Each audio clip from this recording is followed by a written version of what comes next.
guy tried to build a digital empire, but he ended up starting a business war so brutal it almost destroyed the internet's most famous billionaires. So this is Elon, and the year is 1999. He's just walked away from his first company, Zip2, with $22 million in his pocket. Now, for most people like you and me, that's retire on a beach money, right? But Elon is 28 years old, he's incredibly aggressive, and honestly, he's already bored. He buys himself a silver McLaren F1, the fastest car in the world at the time, and is living the fast life in Silicon Valley. But while he's driving that supercar, he has this one insane thought that just won't leave him alone. You see, he's looking at the global banking system and he realizes that it's a total dinosaur. It takes days to clear a simple check. Wire transfers feel like they are being sent by some carrier pigeon, and the entire industry is buried in paper and slow-moving bureaucracy. So Elon decides right then and there that he's going to fix it. He takes almost every single cent he has, about $12 million, and he bets everything on a brand new company called X.com. He doesn't just want a fintech app, hell nah. He wants to build a one-stop shop for every financial need on the planet. He's dreaming of a digital bank that replaces everything you know about money, from savings accounts to insurance. Now you have to understand the setting here, okay? So let me put you on hold on Elon's case for a bit, and I'll be right back to him in a jiff. Everything in this story is happening in a tiny high-pressure bubble called Palo Alto. Now, if you've never been there, just imagine a small leafy city in California where the air smells like eucalyptus and venture capital. It's the heart of Silicon Valley, and back in 1999, it was the only place on earth where you could walk into a coffee shop and overhear 3 different people talking about how they were going to change the world with code. It's a place where everyone is a genius, everyone is ambitious, and every tech startup is literally out to get each other. Just 2 blocks away from Elon's office in downtown Palo Alto, 2 other guys are building a weapon that's about to collide with Elon's dream in a massive way. Meet Peter Thiel and Max Levchin, who have started a company called Confinity. I don't know. Now, if Elon was a big vision guy, these guys were the under-the-hood geniuses. Peter was a chess-playing hedge fund manager with a law degree, and Max was a Ukrainian-born computer whiz who was obsessed with cryptography. The original idea, however, was kinda terrible. They wanted people to store encrypted money on their Palm Pilot, which was a bulky grey plastic device with a tiny screen that you had to use a plastic pen to write on. The Palm Pilot had one special feature, a little dark window at the top called an infrared port. This was literally the same technology used in your TV remote, so if you pointed 2 devices at each other, they could communicate using an invisible beam of light. Now, enough of blah blah blah, and let's cut back to Elon right quick. Peter and Max thought this Palm Pilot was the future, like they imagined a world where you could split a dinner bill by beaming money across the table. They even did a big press demo at a restaurant where they beamed $4,000 between 2 Palm Pilots, and they thought they had changed the world forever. But then they realized something devastating. Practically nobody actually owned a Palm Pilot. It was a gadget for wealthy tech nerds and not regular people. Their product was literally voted one of the 10 worst business ideas of the year by magazines, and they were starting to burn through their cash with absolutely nothing to show for it.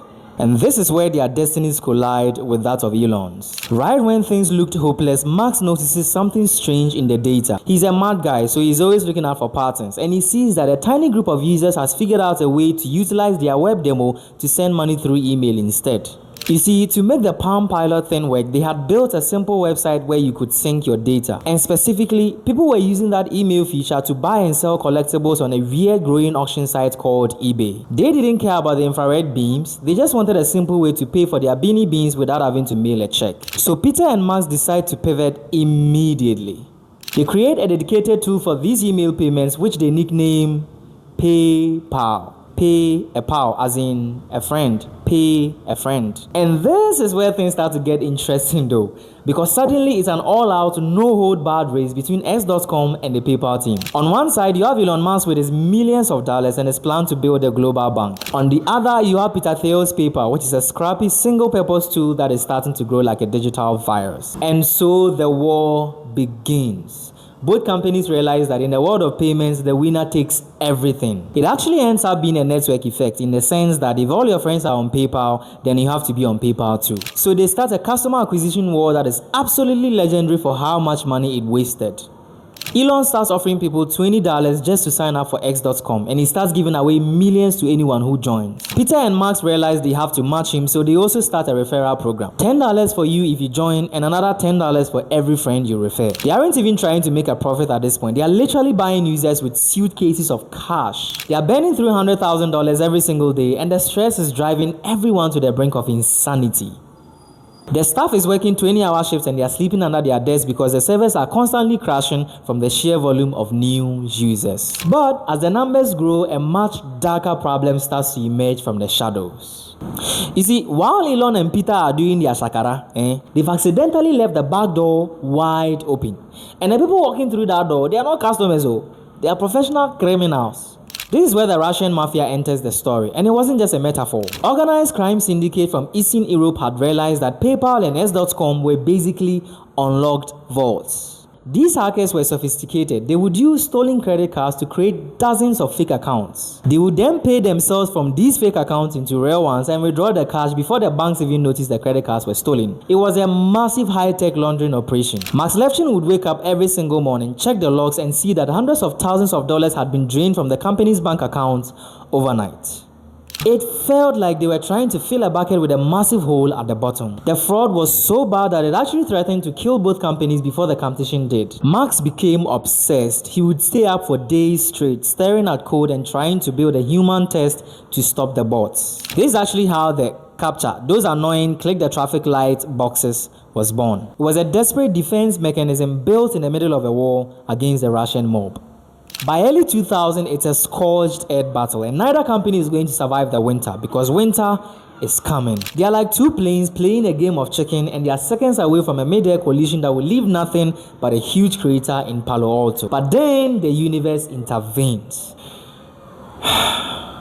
The dot-com bubble starts to hiss and the stock market begins to crash. Venture capitalists who used to throw money at anything with a dot-com name suddenly stop answering their phones. Both Elon and Peter realize that if they keep fighting each other, they will both be bankrupt in a matter of weeks. They won't have enough money to pay their staff, let alone settle the referral bonuses. So they meet at a local restaurant to talk. It's incredibly tense because these are the two biggest, most stubborn egos in Silicon Valley. Elon thinks his tech is better and Peter thinks his brand is rather the better. But the math doesn't lie, so they both agree to merge their companies 50-50. It's a marriage of necessity and not love. But you have to understand, the peace doesn't last for long because their cultures clash immediately. Elon is a top-down leader who wants the entire company to be called X.com and run on Microsoft software because he thinks it's more professional. The PayPal guys, however, are hardcore engineers who think the name S.com sounds like a shady con website. They want to keep the name PayPal and keep using Linux software. The fighting gets so toxic that it leads to one of the most famous betrayals in tech history. In late 2000, Elon finally decides to take a vacation. His first one in years for a delayed honeymoon with his first wife Justine. But the moment his plane leaves the ground, the PayPal faction led by Peter Thiel moves in. They stage a boardroom coup while Elon is literally in the air. And by the time Elon's plane lands, he's been fired as CEO and Peter Thiel has been put in charge of the entire operation. Now, most people would have sued or quit in a rage, but Elon actually stayed on the board and kept his shares, and it turned out to be the smartest move of his life. Under Peter's leadership, the company officially rebrands everything to the name we know today, PayPal. They stopped trying to be a full-service bank and focus on one thing only, which is dominating eBay. They built a viral loop where if you sent money to someone who doesn't have a PayPal account, they receive an email saying they would have to sign up just to claim their cash. The growth becomes unstoppable. It hits 10% every single day. Even though eBay eventually realized they've let a monster into their house and tries to build a competition too, the users simply refuse to switch. They love PayPal because it's faster, simpler, and more reliable than anything the big banks or eBay could ever build. Finally, in 2002, in the middle of the worst tech crash in history, PayPal goes public. A few months later, eBay admits defeat and buys them for $1.5 billion. But the story doesn't end there, because the members of the PayPal mafia, the survivors of those fraud wars and boardroom coups, take their millions and move on to the next big thing. Because they were forged in such a brutal environment, they took that same maniacal focus and went on to build companies like Tesla, SpaceX, LinkedIn, and YouTube. One failed Palm Pilot idea ended up creating the foundation for the entire modern internet. Can you even imagine what the world would look like today if Peter and Elon hadn't sat down for that one lunch in Palo Alto?